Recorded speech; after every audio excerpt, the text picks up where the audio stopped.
You stand beneath the vaulted ceilings of the Palatine Palace, where the scent of honeyed wine mingles with sweat and fear.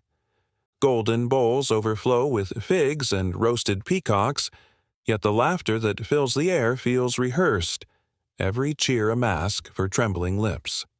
Here, amid the marble glow and perfumed smoke, Rome celebrates its own corruption. Before we descend further into the madness, take a moment to breathe and join the circle gathered here across centuries. Tell us where you're watching from tonight, perhaps from Rome itself, or from half a world away. Every name in the comments is another torch in the dark, proof that history still speaks, that the ruins still whisper. If this story grips you, leave a mark, a like, a share, a word, so that this strange empire of memory continues to grow. The year is AD 37. After the long, paranoid twilight of Emperor Tiberius, Rome hungers for light. Senators whisper of a rebirth, of an emperor still young enough to remember innocence. Gaius Julius Caesar Germanicus, called Caligula, Little Boots, after the tiny soldier's sandals he wore beside his father in military camps, steps into power with a smile that feels like sunlight after decades of storm. Crowds throw flowers, prison doors creak open. For a brief, trembling moment, Rome believes again. But behind that charm lies the quiet memory of an island called Capri. There, under Tiberius's reign, pleasure and punishment became indistinguishable. The young Caligula watched in silence as his mother, Agrippina the Elder, was accused of treason and starved to death. His brothers were executed one by one. Caligula survived by learning the art of the still face, the expressionless mask that neither weeps nor laughs, that only watches. When Tiberius finally died, it wasn't merely power Caligula inherited, it was the logic of cruelty disguised as divinity. The first months of his reign were a performance of mercy. He restored exiles, funded games, and scattered coins to the people. They called him our star reborn, the child of the gods. Yet, as always in Rome, celebration is a prelude to spectacle, and spectacle to sacrifice. It begins with a banquet. Torches flicker against mosaics of gods and monsters as senators gather in the great hall. Gold reflects in the emperor's eyes. Servants glide like ghosts between tables, their bare feet soundless on polished marble. Caligula toasts the empire, his voice smooth as oil. To Rome, he says, whose power outlives even her sins. Laughter erupts. Too loud, too desperate. Somewhere, a musician's hand trembles on a lyre string. The feast swells into decadence. Naked dancers weave among the guests. The air thickens with incense and wine. Then, without warning, Caligula claps his hands. Silence falls. He gestures toward a senator's wife, her face painted in trembling beauty. "Tell me," he murmurs, "do you love your husband more than your emperor?" The woman bows her head. Her answer vanishes beneath the roar of forced laughter. When she hesitates, Caligula's smile widens. Not with pleasure, but with discovery. He has found the boundary and he means to break it. The night dissolves into murmurs and screams muffled by silk curtains. The palace musicians continue to play, soft, obedient, as if sound itself were afraid to stop. Rome, watching, begins to understand. Their young god is not merciful. He is merely patient. Outside, the city still glows with torchlight, oblivious.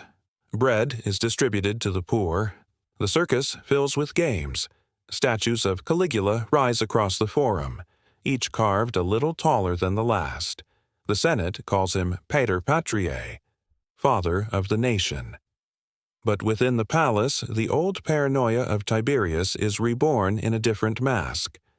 Tiberius ruled through fear of death. Caligula rules through the humiliation of life. His cruelty grows like ivy, feeding on adoration. When a nobleman fails to laugh at one of his jokes, the emperor orders his execution, then dines above the corpse. At another feast, he rises mid-meal to proclaim himself not emperor but god, the living embodiment of Jupiter. No one dares to kneel too slowly. Even the high priests lower their eyes, uncertain whether worship itself might be taken as mockery. Those early banquets become legend. Each evening, a new theater of obedience, where the powerful are stripped of dignity and the weak of hope. Rome's greatest men are reduced to jesters, their wives and daughters to instruments of spectacle. The empire that once devoured nations now devours itself, one banquet at a time. Still, the people cheer. They always do, because to them, Caligula's madness is only rumor, a distant tale whispered in marble corridors. They see only the chariot races, the fountains of wine, the return of glory. They mistake his excess for generosity, his cruelty for strength.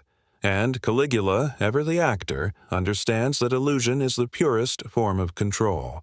As dawn creeps over the Palatine, servants sweep the remnants of the feast, wilted garlands, overturned cups, a sandal abandoned near a dark stain on the floor. The torches gutter out. Somewhere deep in the palace, the emperor sleeps beside the echo of applause. In that silence, Rome begins to shift. What began as celebration now feels like ritual. What began as ritual begins to feel like sacrifice.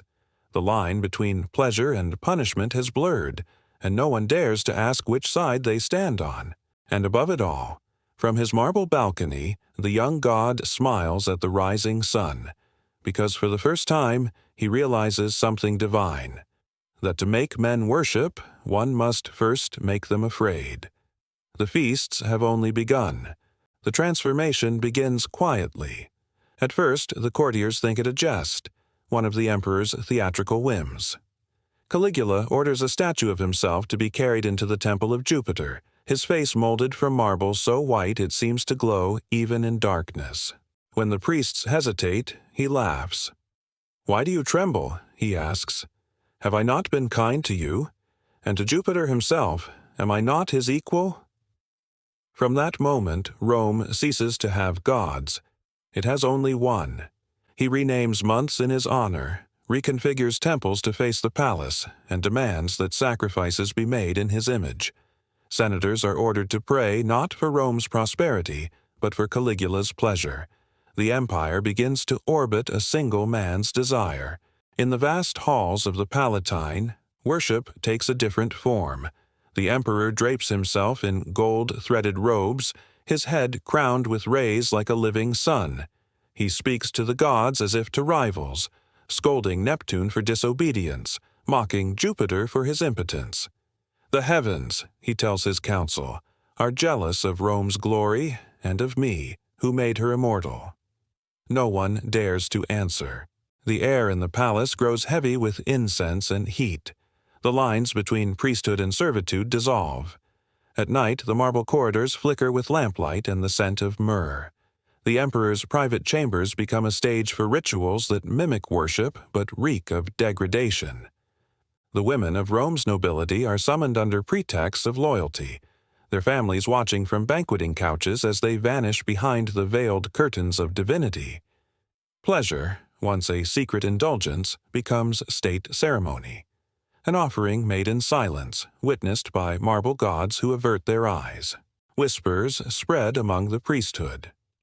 At the temple of Isis, the emperor appears one evening dressed as the goddess herself, veiled and painted in gold dust. He commands the priestesses to kneel before him and repeats the sacred rites, but his voice twists the prayers into mockery. "Is this not devotion?" he asks, raising a jeweled hand. The women tremble, their voices breaking as they chant his name instead of the goddess's. The crowd outside hears nothing, only the faint hum of music and the emperor's laughter echoing through the pillars. For Caligula, the blasphemy is not rebellion, it is revelation. To dominate the divine, he must imitate it. To rule men utterly, he must possess not only their obedience but their belief. Soon, the palace itself transforms into a temple. Columns are draped in purple silk, altars are replaced with couches. Senators' wives are paraded as living offerings, their bodies treated as symbols of submission. Each act is recorded by scribes, not as sin, but as policy, a theology of power written in flesh. How, he once asks a visiting envoy, can Rome fear the gods when she has birthed one? The envoy replies nothing, only bows so low his forehead touches the mosaic floor. Outside the palace, the city stirs uneasily. In the marketplaces, rumors mix with prayers. Fishermen along the Tiber claim to have seen Caligula standing on the riverbank, hurling stones into the water while shouting curses at Neptune for stealing his ships. Others whisper of a divine wedding, the emperor taking the moon as his bride. Yet even these absurdities carry danger, because in Rome, disbelief itself is treason. As his delusion deepens, Caligula begins to institutionalize his fantasies. He declares that the palace shall have its own lupanar, a brothel worthy of the gods. The order spreads like disease through the corridors. Rooms are cleared, walls draped in crimson cloth, coins stamped with the emperor's image as payment for entry. Senators, soldiers, and merchants alike are summoned to participate, each compelled to leave not with satisfaction, but with shame. The emperor watches from a high balcony, laughing softly as his empire bows to lust disguised as worship. Within those crimson rooms, Rome's hierarchy collapses. Priestesses who once guarded sacred fire now attend to patrons under torchlight. The wives of magistrates, stripped of their veils, are presented as embodiments of divine grace. The emperor decrees it a holy duty, an act of purification for those too proud to kneel. Outside, the people line up in silence, eyes lowered, clutching coins that bear the smiling face of their god. Even the walls seem to breathe. The air hums with murmurs, half prayer, half sob. In this new temple of humiliation, Caligula reigns as both high priest and voyeur, sanctifying degradation as proof of devotion. He calls it the renewal of Rome's spirit. Historians would later call it madness. But to the men and women who live it, madness is a luxury they cannot name. It is simply survival. Each day they awaken and wonder, who will be summoned next? Whose body will become a sermon? Whose silence will keep them alive another night? Outside the palace gates, the Tiber runs black with moonlight. Somewhere in the distance, thunder rolls across the hills, and Rome's temples, those still untouched, seem to shudder beneath the wind. Yet inside the emperor's chambers, the air remains still, warm, perfumed, eternal. The god who desired everything sits before a mirror, his face lit by the faint glow of oil lamps. He studies his reflection not with vanity, but with curiosity, as though searching for proof of his own divinity. At last he smiles faintly and murmurs, "If I am mortal, then why do they worship me? And if I am divine, why do I still hunger?" The question lingers unanswered as the lamps flicker out. And beyond the palace walls, the first rumors of conspiracy begin to whisper through the dark. The corridors are narrow, slick with torch smoke and the faint scent of iron. Somewhere above, laughter fades into a silence too perfect to be trusted. The praetorians wait in the shadows, their blades hidden beneath their cloaks, their faces pale with sweat. They have dined with the emperor, laughed at his jokes, watched him turn gods into puppets, and now they wait to end him. A faint tremor runs through the marble floor, as though even the palace itself senses what is coming. Caligula appears at last, humming softly to himself. He wears no armor, only a cloak of deep purple and sandals streaked with dust. Behind him trails a small entourage, performers, servants, a few guards too frightened to meet his eyes. He is speaking to no one in particular, recounting a dream in which he stood on the moon, laughing down at mortals. "They all looked so small," he says, "so breakable." Cassius Chaerea, the officer chosen to strike first, steps forward. To the others he looks calm. Inside, his heart is a drumbeat of terror. For months, Caligula has mocked him, calling him weak, calling him woman. Tonight, he will answer in blood. The corridor tightens around them, the air growing thick. Then, in a single heartbeat, the sound of sandals on marble stops. Caligula turns. There is no time for words.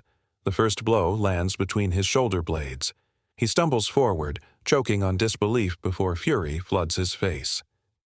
"Traitors!" he gasps, reaching for his dagger, but another blade drives through his ribs. Then another. The torches sway, throwing wild shadows on the walls. The emperor who thought himself a god dies surrounded by silence. His final sight is not the heavens he envied, but the cracked ceiling of his own palace. When it is done, the conspirators step back, their tunics soaked. One of them whispers, "Is he truly dead?" Charia spits on the floor. No man dies a god. But Rome, as always, cannot kill what it cannot forget. The aftermath unfolds in whispers. The Empress Caesonia is cut down. The infant Julia Drusilla, named for Caligula's dead sister, is smashed against a wall before she can cry out. The bodies are hurriedly hidden beneath cloaks, dragged through the servants' tunnels, their blood marking the stone like a curse. By dawn, the palace stands eerily still. Curtains sway in the morning air, the scent of wine and incense clinging to the emptiness. Senators who once groveled now rush to erase his name from inscriptions. Sculptors are ordered to chisel his face from statues, replacing it with that of his uncle Claudius. The stammering scholar they now proclaim emperor. The marble gods he commissioned are defaced, their eyes gouged out as if Rome itself cannot bear to be watched. But destruction, too, is a kind of worship. Each erasure only deepens his shadow. In the months that follow, survivors of his reign, slaves, priests, courtiers, speak in fragments. Some swear he was mad, others claim he was divine, punished for truths Rome was too afraid to hear. No one agrees on what was real. Perhaps that is the cruelest legacy, to make even memory untrustworthy. The empire continues. The games return. Temples reopen. Yet beneath the ceremonies, something fundamental has shifted. Caligula's Rome taught its people a new law, one that no Senate decree can undo. That spectacle is stronger than faith, that humiliation can bind a crowd tighter than loyalty ever could. Power has learned to wear the mask of performance, and the audience has learned to applaud. Centuries later, the ruins of his palace still stand, buried beneath layers of marble and myth. Archaeologists uncover fragments, mosaics depicting laughter and flame, a shattered bust with lips curled into an eternal sneer. The guides speak of madness and excess, of orgies and assassinations, but the stones tell a quieter story. They speak of watching, of endurance, of the silence that follows when power devours itself. 1,000 years after his death, Renaissance painters resurrect Caligula's face, first as monster, then as martyr. In the Enlightenment, philosophers use his name as warning, and today his reflection flickers on every screen that turns cruelty into entertainment. We watch emperors rise and fall in the colosseums of our own making. We call it politics, we call it art. Rome would have called it Tuesday. Somewhere beneath modern Rome, in the sealed foundations of the Palatine Hill, lies what was once his private chamber. The air is stale, thick with dust and memory. A single fragment of inscription remains, half effaced but still legible in the right light. Divus Gaius, the divine Gaius.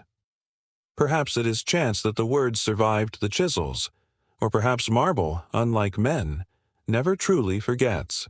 If you were to stand there now, in that hollow space where torches once burned and music once echoed, you might feel it too, that faint, electric hum that lives between power and desire, the residue of a presence too vast to bury completely. Because Caligula's Rome did not die with him, it merely changed its name, and somewhere in every age that worships its own reflection, his laughter still stirs behind the walls.